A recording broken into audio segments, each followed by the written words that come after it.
Sure. Let me know when we need to start. You're kind of, yeah, we've got still 2 more minutes. Are you ready? Are you all ready to start? Excellent.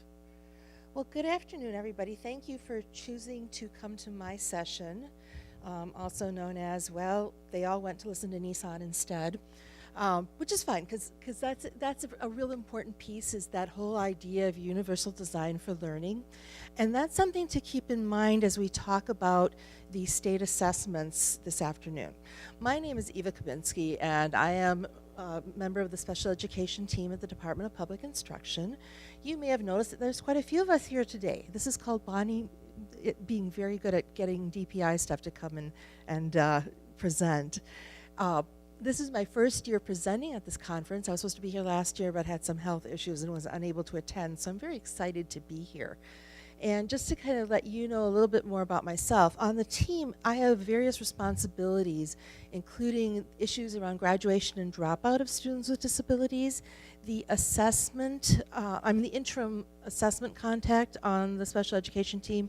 Otherwise, I do work more around the diagnostic area of assessment, looking at various diagnostic tests for the various disability areas. I'm also the point person on the team for issues around special education and American Indian students.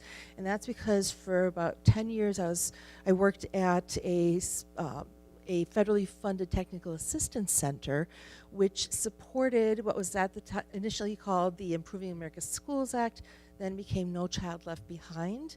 And I had the privilege of working in 6 states and with tribal education departments within those 6 states and for the U.S. Department of Ed. And one of the things that I got to do while I was working for that center was be a peer reviewer of state assessments. This was in the late 1990s, and a bunch of us who knew about testing and assessment came together in Washington, D.C. I actually got to stay at the Watergate, where I had a $30 hamburger. And that was 15 years ago, so that tells you how expensive that was. It was not that great. I still think Dottie Dumplings Dowery in Madison has a better hamburger, but that I digress. But because of that, I got a chance to really examine issues of large-scale assessment, and I was there for 2 reasons.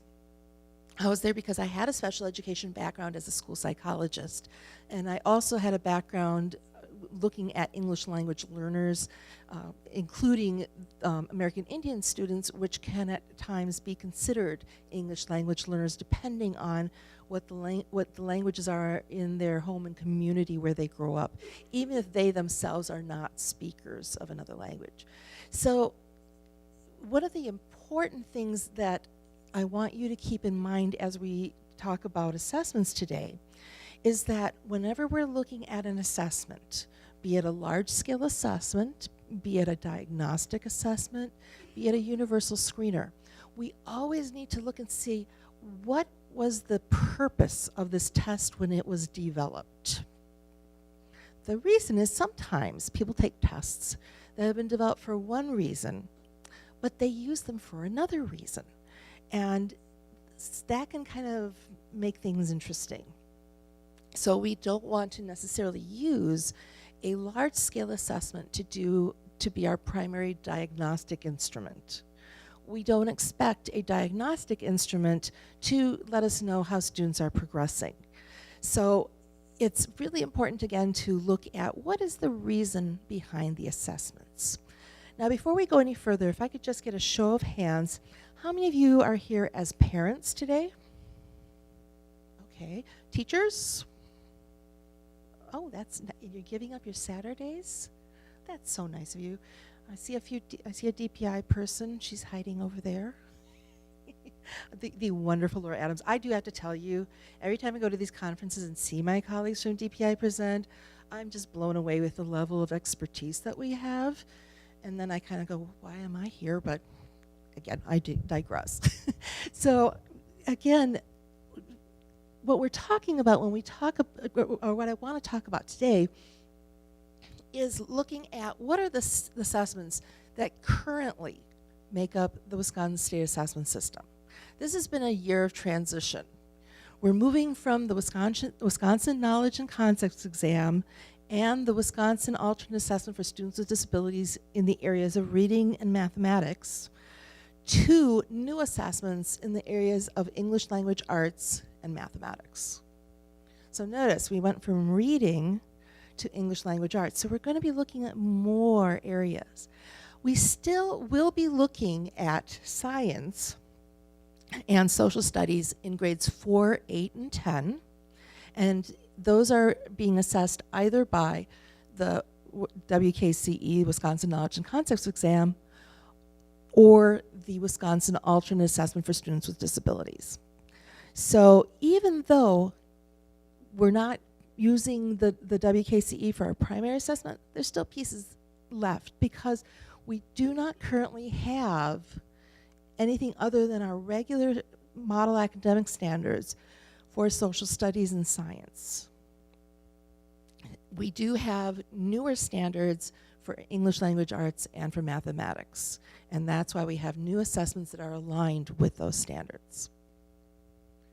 So when we're looking at these assessments, one of the questions is, when are these assessments being administered? Now, those of you who are teachers, isn't it fun? We know, well, I should say, some of you probably were helping administer assessments in the fall because we still had some fall assessments, but now we're doing assessments in April and May. And gee, isn't that when all of those IEPs seem to come due? I'm kind of sitting here going, gee, I kind of like being at the department right now. Though I'm sure you're all managing. And if not, you're welcome to call and gripe to us.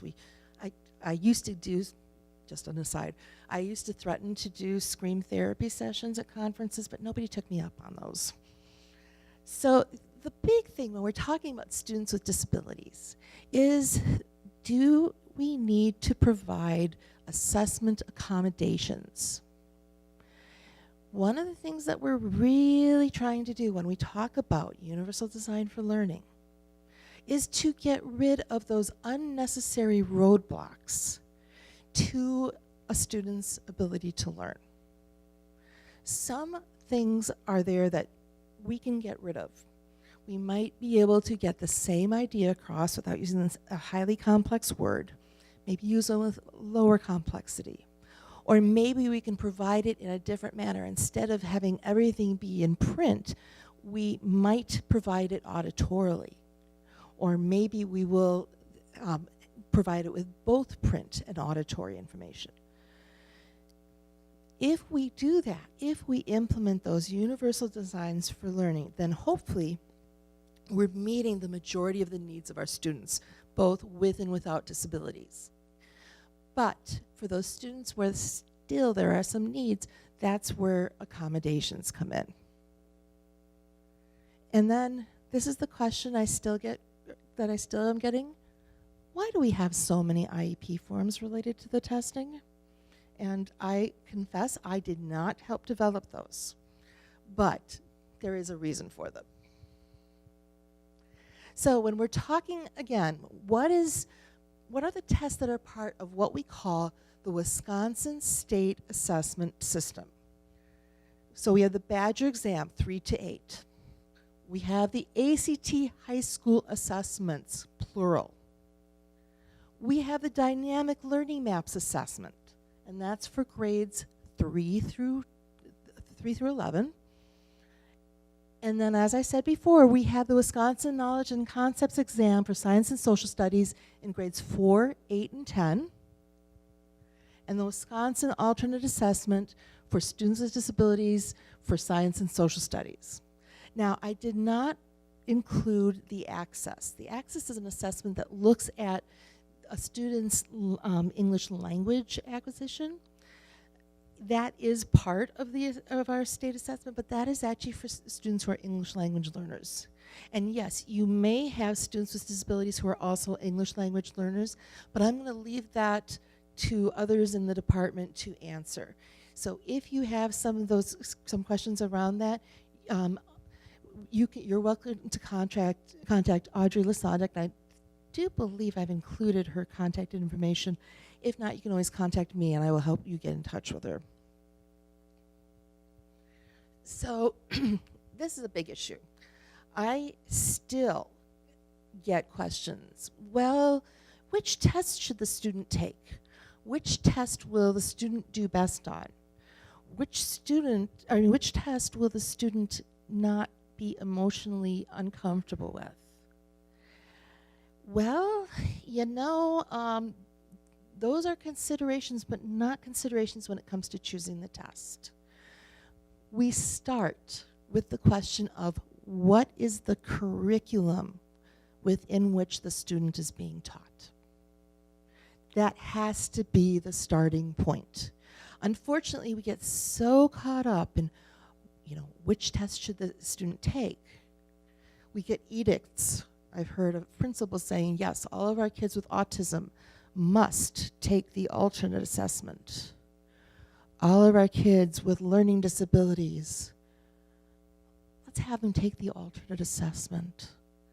Our kids with behavioral problems, let's have them take the alternate assessment because that won't stress them as much. Are those valid statements? Good, I'm seeing some head shaking. No, and if somebody's saying them, you're welcome to call me, and I will hunt them down, and I will explain to them why they are wrong. Because we do not ever put a single class of students into a given assessment, other than students without disabilities. Students without disabilities should be taught the general curriculum. Students who have gotten very far behind should not be in an alternate curriculum or taking the alternate assessment. The alternate curriculum was developed and is developed based on our Wisconsin essential elements. The Wisconsin essential elements are standards that are the alternate academic achievement standards to the current Wisconsin English language arts and mathematics standards. They were developed for those students who have significant cognitive disabilities. That does not mean all the kids who are labeled as having a cognitive disability. It means that we have about 2 to 3% of our student population who have such a significant cognitive disability that they need to be in an alternate curriculum. So when you're looking on your forms, your IEPs, and they say, will this student be in an alternate curriculum? That does not mean that they're in Read 180 while everybody else is doing something else. It means that they are in a specific curriculum aligned with the essential elements. If that's not the case, then your form's wrong. So who are we talking about when we're talking about these kids with those significant cognitive disabilities? It could be a student who is labeled as having a cognitive disability. It could be a student who has an autism label.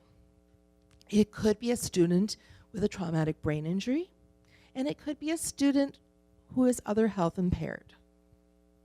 Most other disability areas, it's highly unlikely that they will be in the alternate curriculum.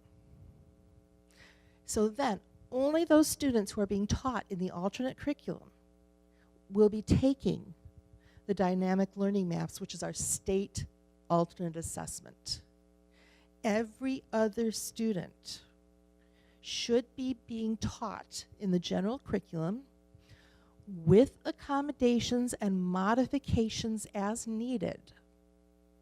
And then they should be taking either the Badger exam or the ACT high school assessments with allowable accommodations. We cannot have modifications when it comes to the state assessments. We can only go by what the state assessment or the developers say that we can do as an accommodation. If you have questions about how to figure this out, we do have a little guidance form that was developed, and that is the web address for it. Again, if you feel that there is somebody that does not understand this difference, there are several of us on the special education team that will be more than happy to talk to them about it. And it really is important, because when we were talking about in the previous session, we start seeing this gap between where a student is and where they should be. We want to make sure that as early as possible we determine the correct curriculum for them. And then once they're in that curriculum, we want them to be taught at grade level. The skills should be taught at grade level, with remediation if necessary of other skills that they haven't gotten yet. For example, if you have a student who isn't decoding, we want to make sure they're still being taught reading content, but they may need to have some additional support and remediation in other areas. Laura was making a really good point. We don't want to have those below grade level goals. We want to work up to those grade level goals. We don't want, and I've seen this happen too many times, the 8th grader who is being taught with 2nd or 1st grade materials because that's where they're reading. Yeah, Jack and Jill going up the hill just doesn't do it for 8th grade boys, trust me. And if you want to disengage a student from school, that's a really easy and fast way to do it. And I apologize, you will see me go on that soapbox periodically. All right, so again, as I said, we want them to really consider what that student should be at. So, again, and here are the steps that we would take. We would start with, oops, you can't use the little laser pointer if you're pressing on the forward button. Okay, so step 1, we need to see if they have a significant cognitive disability. Are they so extremely behind where they should be due to their disability and their cognitive ability that they should be considered this? Then we also need to take a look at their level of instructional support. And last, determine which set of standards they're going to use. I had a grant that I helped manage a few years back looking at students that were considered to be significantly cognitively disabled. Don't assume just because a student can't talk that they are. I was observing a student with Down syndrome in a classroom. And it was a small classroom, and it was a science classroom, and the special ed teacher wasn't there that day. But the classroom teacher was just fantastic. And she was going around and she was helping everyone, and she helped the young man that I was observing, who again was labeled as having a significant cognitive disability. And as soon as she turned away, he helped his non-disabled peer. I was kind of like watching him going, and he did this more than once. And they had just this was just at the very beginning when everybody had started getting iPads, and they had finally gotten him one. And they were just starting to figure out how to teach him how to use that. Obviously, he was taking in a lot more than he was demonstrating. And I finally said to the teacher, I said, do you know that he's been helping his non-disabled peer? And she's like, really? And I'm like, yeah. Because everybody was so used to thinking that he couldn't. So watch out. Sometimes your kids will fool you because they don't want you to know how much they can do. But that's the whole point. You have to really know your students, and you really have to look at who they are, not what their label is. Our students with disabilities, it's probably, most of them, it will be general curriculum with accommodations. Then they're going to take the Badger and the ACT. If they're in the alternate curriculum with accommodations, then it's the dynamic learning maps. Now, how many of you work with kids who have a specific learning disability? How many of you with other health impairment? How many of you are cross-categorical teachers? How many of you with students with cognitive disabilities, significant cognitive disabilities? Okay, so again, some of this, I'm hopefully it's familiar to you. I apologize if I'm being repetitive. I hope that this may give you another way to communicate with the with either parents or other teachers. Do we have any general ed teachers here today? Yay. That's right, we talked. That's a real important place to have this conversation because, again, these kids should belong to everybody. They're not the special education teachers. Every one of our students with disabilities should also belong to the other teachers in the school. And that doesn't always happen. And I think that's a real important piece when we have our IEP team meetings, is to really involve those general ed teachers in the discussion around these decisions. Okay, yes.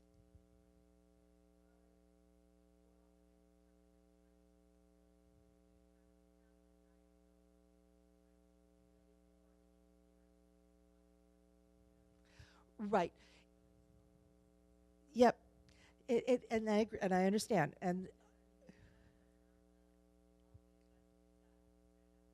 significant well, yes, starting July 1st, we're moving to intellectual disabilities. We as a state will no longer have the term cognitive disabilities as a disability area. Yes, it'll be intellectual or ID. That is because nationally that's been the trend. And with the advent of Rosa's Law, even though we didn't use the MR term anymore, we had switched to cognitive disabilities, we were given the choice. Sandy Burnt came back as a limited term employee to help us out with the dynamic learning maps and the essential elements, and she had enough time to say, hey, let's finally switch to intellectual disabilities. So we will be using the term intellectual disabilities starting July 1st. However, yes, we would look at traumatic brain injury, autism, cognitive disability, other health impairment.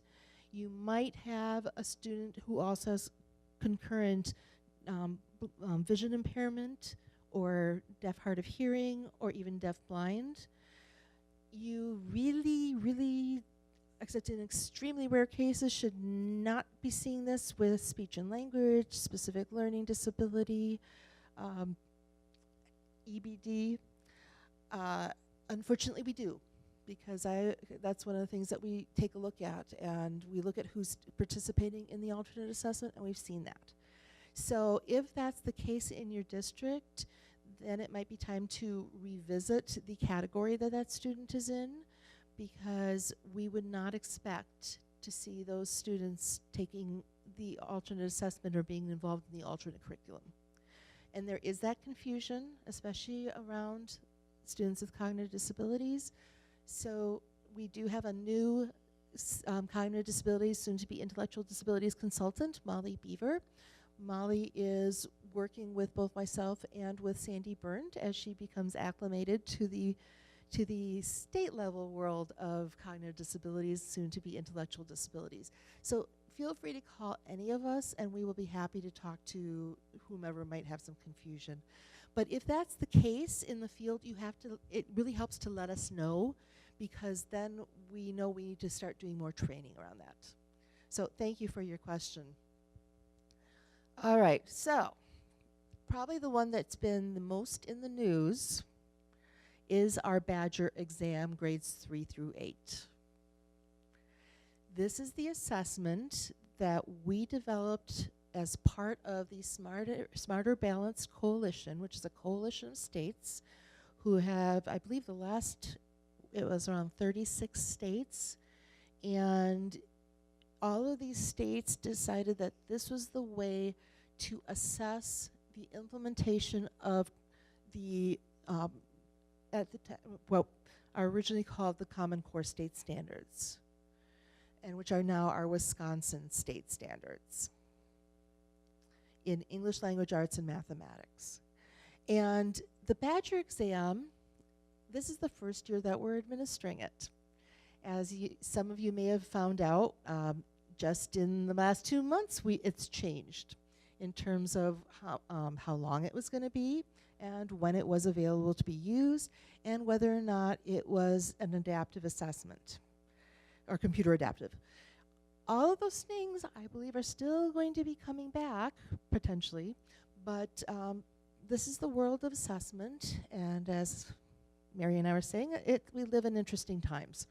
And we will see what happens with this. Right now, we expect to continue to use the Badger exam.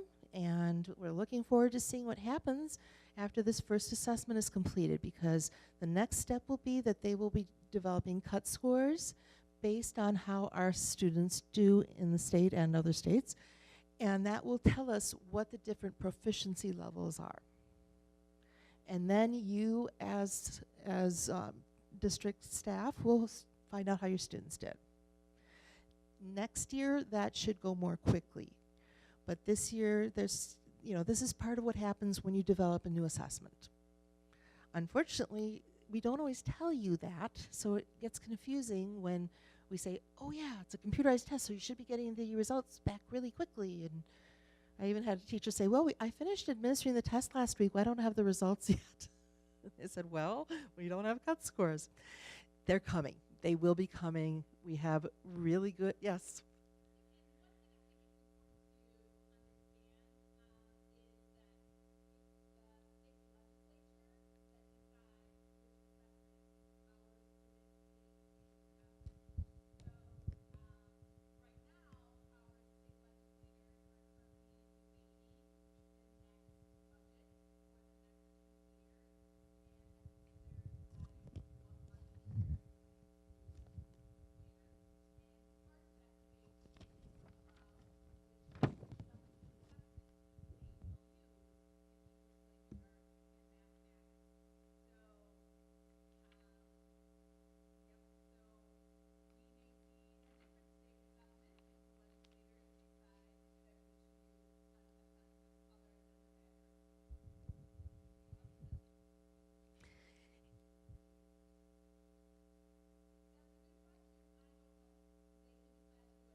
And for those of you who didn't hear this, the question is, I think it's, was there another one created?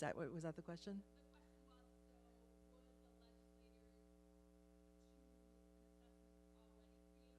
Okay. Right.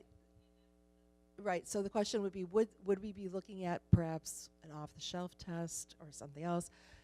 And Laura is absolutely correct. It is up to our state legislature. So, and again, Laura is from our English Language Arts and Mathematics team. So if you have specific questions around the instructional part of teaching to the general content and aligned with our state standards, Laura's the expert to talk to. And we love having Laura as an expert to talk to. But yes, again, it is interesting times.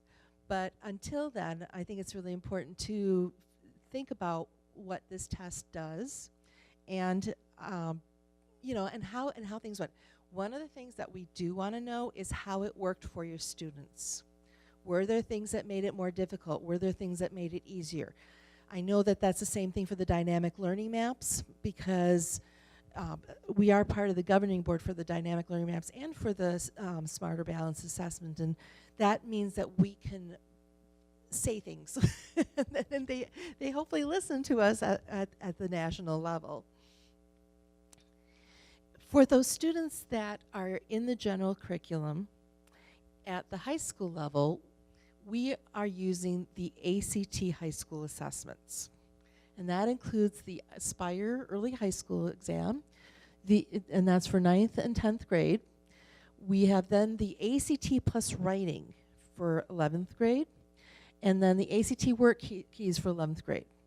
Now the exciting thing about the ACT plus writing is that students that take this, if they take it with the ACT to allow accommodations, those scores are college reportable. That means parents don't have to pay for their children to take the ACT. What it also means is that we're probably going to have kids who in the past didn't think about going to post-secondary education, be it college, tech school, apprenticeship. They're going to start thinking about it because they're going to have things sent to them. I know I sure got a lot of things sent to me. So this is an opportunity for us to really start to say to kids, and again, we know not every student is going to go to college, but maybe they'll go to a two-year college, or maybe like I said, they'll go into an apprenticeship or some other kind of program. But it's something that we haven't always talked about with our students with disabilities. Daniel Parker was talking about the videos that he's developed, where he went and talked to students that are in college who have disabilities, primarily, I believe, students with autism and Asperger's, and then also to transition coordinators, to college-level supporters, and also to other adults involved in supporting those students. And suddenly we've got students that nobody would ever think could go to college that are going to college. We have the Think College model, where kids with significant cognitive disabilities are going to have a college experience. Edgewood College has a program going right now where students with cognitive disabilities are welcomed and supported. Isn't that just lovely? Because if you were in the previous session talking about reading, there's something that is enjoyable, at least to me, about continuing to learn. There's a reason we have those college experiences. I mean, I didn't necessarily go in expecting, well, you know, I thought I was going to be a doctor, but that's not what happened. But there's a lot more than that I learned beyond my psychology degree. And that's the same for our students with disabilities. They deserve the opportunity to do that. And that has to be a consideration when we're looking at what's going on at the high school level. I've been really concerned in that I got a lot of calls from high school, both special ed teachers and actually guidance counselors, saying, well, these kids with disabilities, the ACT is too hard for them.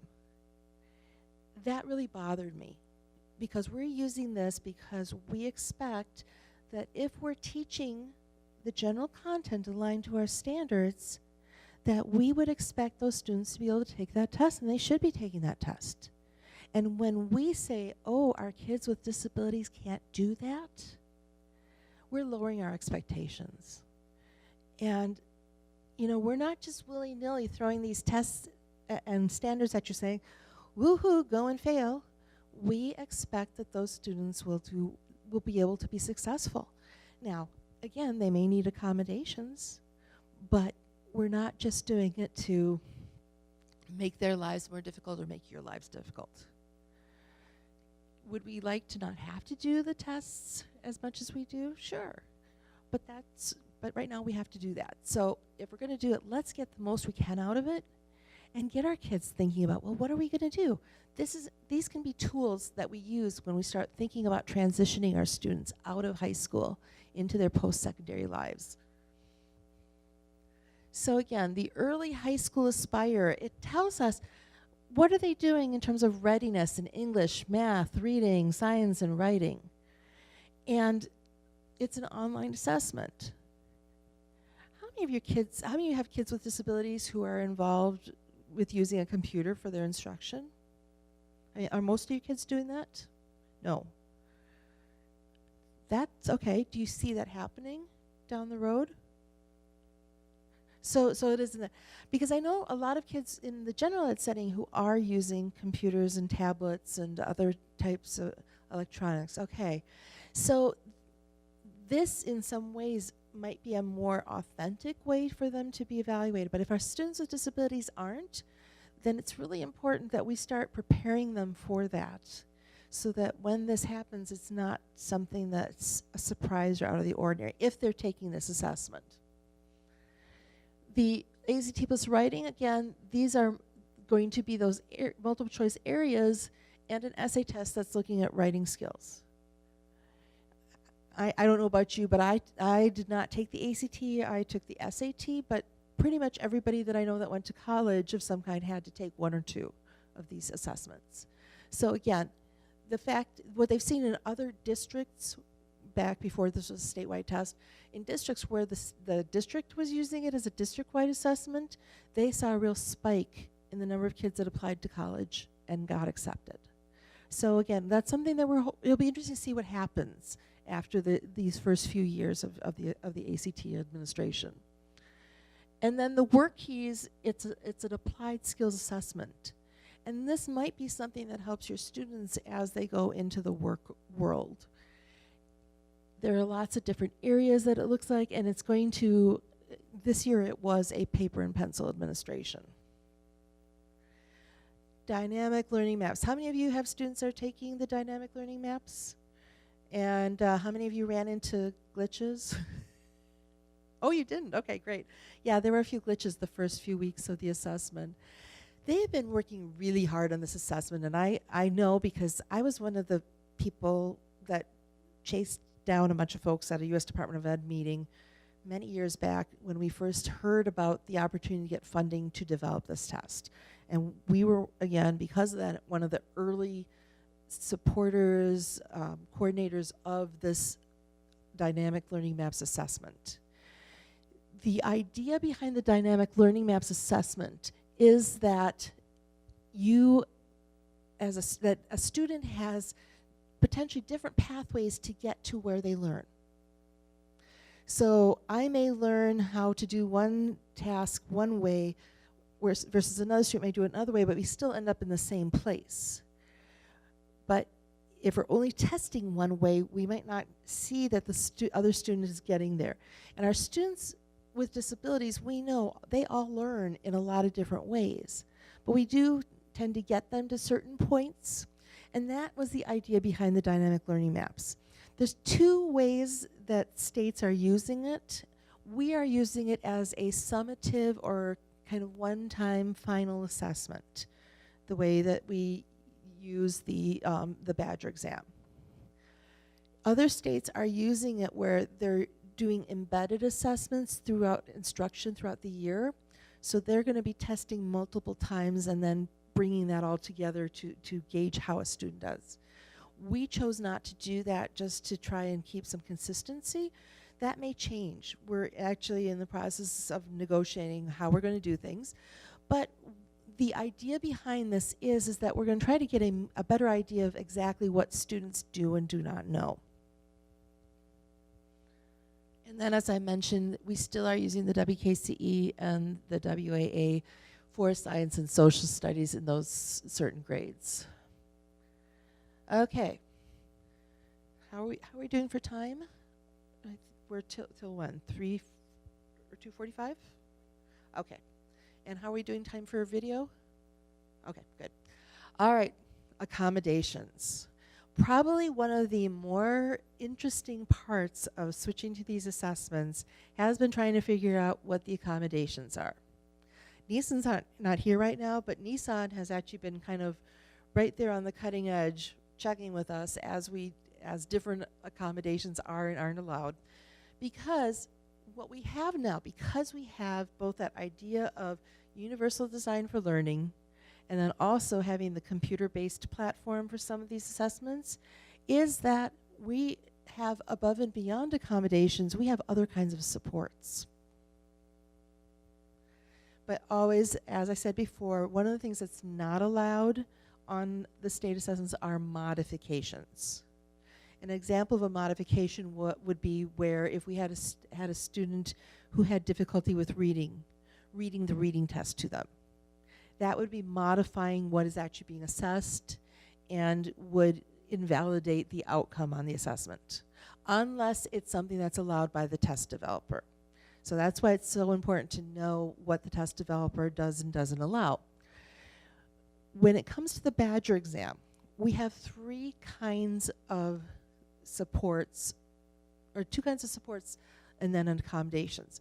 We have what are called universal tools. These are available to any student that needs them.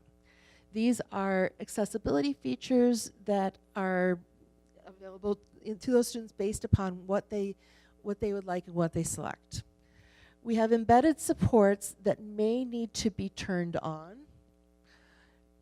They may be used for any student, but like I said, they need to be specified, and those scores will be used for federal accountability purposes.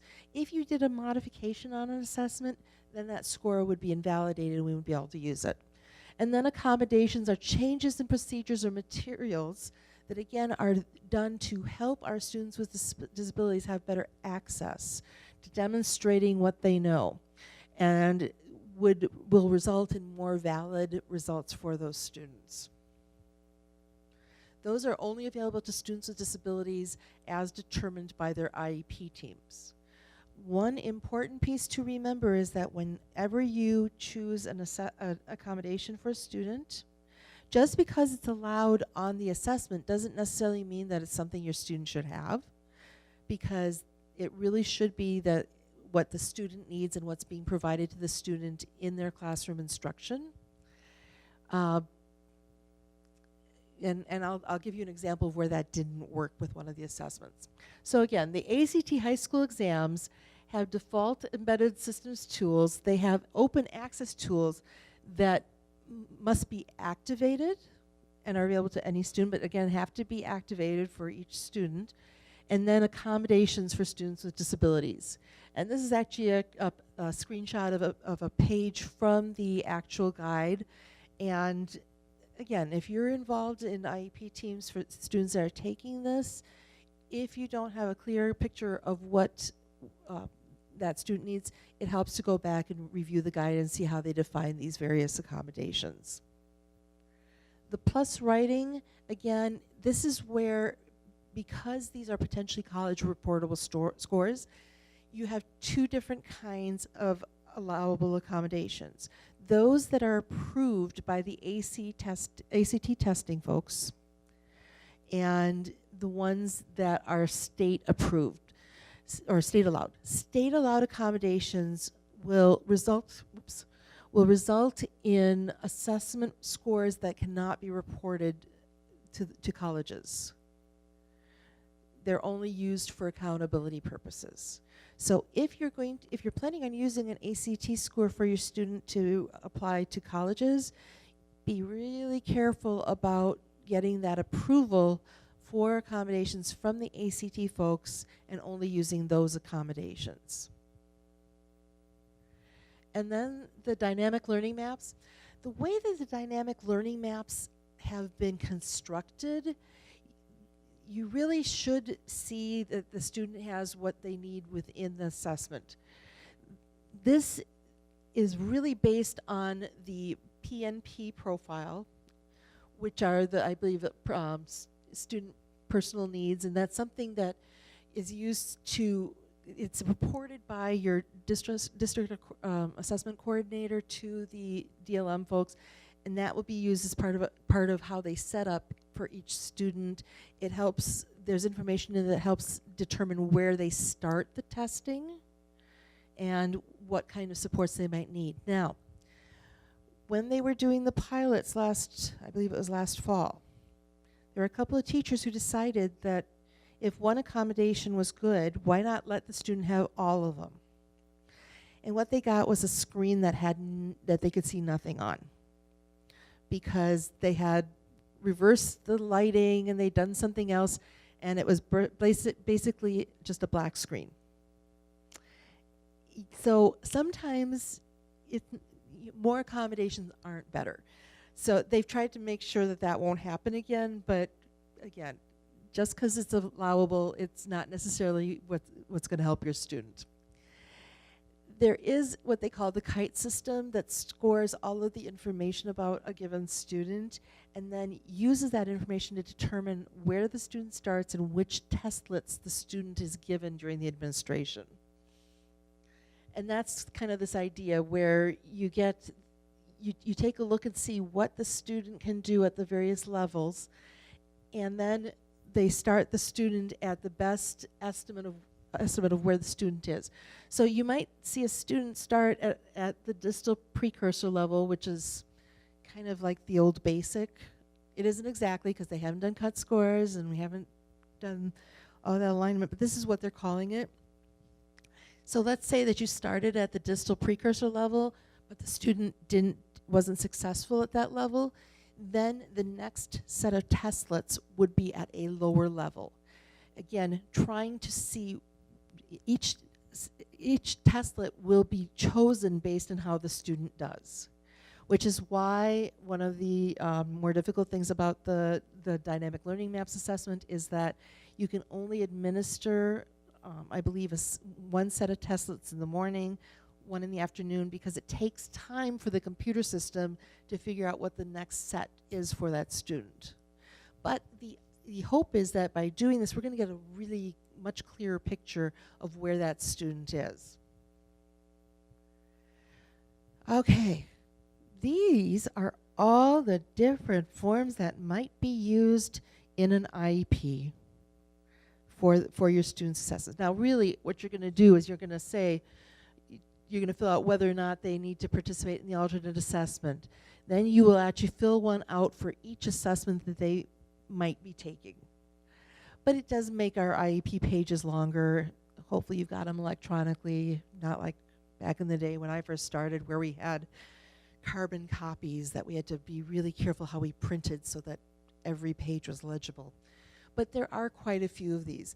And I know that some of them have been a little confusing. So if you have any comments about these, please send us a note, because we are in the process of developing the next generation IEP system. And we're also looking to shift towards incorporating some of those RDA factors into the IEP forms. So we might, I don't know, I can't promise anything, but we might be able to make these a little more helpful, or we can develop some supportive materials that will be helpful. That's how which test do we choose document came from, the fact that we were getting a lot of questions about that. And then again, where else, because this question, because again, the session was the state assessments and the IEP. So where else might we report some of this information? Remember, I started out by saying it's really important to think about the purpose of an assessment. Our state assessments are primarily accountability measures. They've been developed to hold schools, districts, our state accountable for the instruction of our students. There are some pieces of information there that might be able to be used for other things. It depends on how soon you get that information, how much detail it is provided to you. You certainly could report the results of an assessment in the present levels section. However, I strongly encourage you to use multiple measures when it comes to trying to get a picture of where your students are at. This is just one piece of information. It's a snapshot in time. We also want to know what's happening in the classroom on a day-to-day basis. How are they doing at the end of various chapters or at the end of a unit? That's authentic, real-time information that's also important to have. It's important to try to interpret these results within that context, but you have to also remember the limitations of these assessments when it comes to really trying to get a true picture of our students. You can, and that's where I want, I want to say, I want you to really think about adding other information, because this is just one piece. So, guess what? We're still testing kids this year. Here are the remaining dates. We're still going to be administering the Badger exam in grades 3 to 8 through May 29th. Now, your school may be finishing earlier than that, but that's the testing window. We're going to, the dynamic learning maps will be administered through May 22nd. And the ACT Aspire, April 27th through May 22nd for grades 9 through 10. So we're not done yet. We still have testing this year. Things will become, I believe, more streamlined as time goes on. I could be wrong, but that's I do try to have some hope. And if you have questions about these assessments, we have Vijay Somasundaram, who is our assessment program coordinator for the Badger exam, one of the people who has been very, very involved in the development, as well as Jennifer Teasdale, who's been working with her. We also have Peggy Rausch, who is our state ACT queen. I shouldn't say that, but she is. Peggy is on the ball with that. She's also a former special education team member, so we can claim her for that, and also a former school psychologist. So it's always nice to have another psych on another team. And then we also have Kristen Burton, who has been there from the beginning with the dynamic learning maps, is our state dynamic learning maps coordinator, working with the support of Molly Beaver, our new cognitive disabilities, soon to be intellectual disabilities consultant, with some limited time support from Sandy Burnt, who for almost 30 years was our state cognitive disabilities consultant and has been involved in all our alternate assessments for the very beginning. So we've got quite a bit of support. And for those of you who are working with the essential elements, the DLM site does have quite a bit of quite a few resources about using the essential elements for instruction, and we will be talking about that in the future. We will be doing webinars and other training. And then there's me. I'm the acting or interim assessment contact on the special education team. Molly will be taking that over, but because of all the things going on with the change to intellectual disabilities and the implementation of the dynamic learning maps, I'm going to be helping her with that still for a while.